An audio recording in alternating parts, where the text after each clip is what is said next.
Hello, today we're going to be presenting the first part of our intercultural project.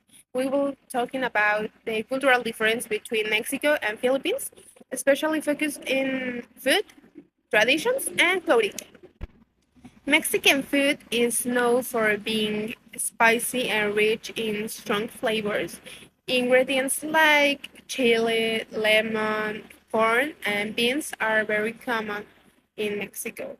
In contrast, Philippine food tend to be less spicy and find a balance between sweet and salt and sour flavors, and like vinegar, soy sauce, and garlic are frequently used in these dishes. In Mexico, corn is a basic ingredient. It used to make tortillas, tamales, and many traditional dishes. But in Philippines, the rice is the basic food, almost very meal included. And in Mexico, popular dishes include tacos, mole, tamales, and pozole. But in Philippines, traditional dishes include adobo, sinigang, and pancit. Mexican food has indigenous and Spanish influence, but Philippine also has Spanish, Chinese, and American influence because of his colonial story. Hello, I am Pablo, and I will talk about the tier between Mexico and Philippines. I will start with the exceptional historical link between these two countries. Mexico and the Philippines share a cultural DNA forged by over 250 years of exchange via the Manila galleon trade. This connection is profoundly visible in their traditional attire. Both nations adopt the structure of the Spanish shirt and skirt, but transform them using their own natural resources.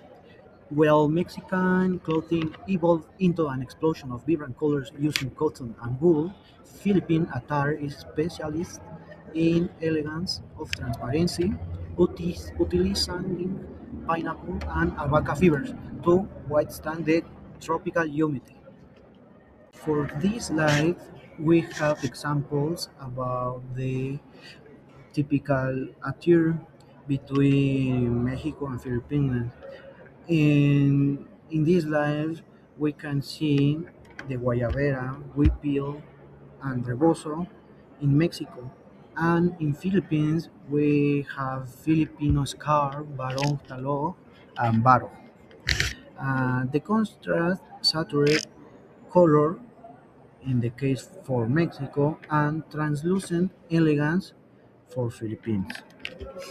The core contrast lies in weight and transparency Mexican traditional attire, like the huipil, is defined by its opacity and vibrant storytelling, using dense cotton and wool with multicolor. Conversely, Filipino attire, like the barong talog, is defined by its translucent and breathability, utilizing airy pineapple and abaca fibers in natural ivory tones to combat tropical humidity. In conclusion, in Mexico is vivid, healthy, and symbolic, and Philippines we can see is a little light, sheer, and refined. I'm going to compare traditions from Mexico and the Philippines. In Mexico, people celebrate traditions like Dia de Muertos and Las Posadas. Mexican celebrations include family gatherings, religious meaning, music, and a lot of food. Mexican celebrations are colorful and full of life, and people enjoy celebrating in the street and at home. In the Philippines, traditions like fiestas and simbang gabi are very important. Filipino fiestas are similar to Mexican ones because they have parades, music, dancing, food, and religious events. Another important tradition is Ati Atihan Festival, where people wear colorful clothes, dance in the street, and celebrate their faith together. Both countries value family, religion, and community.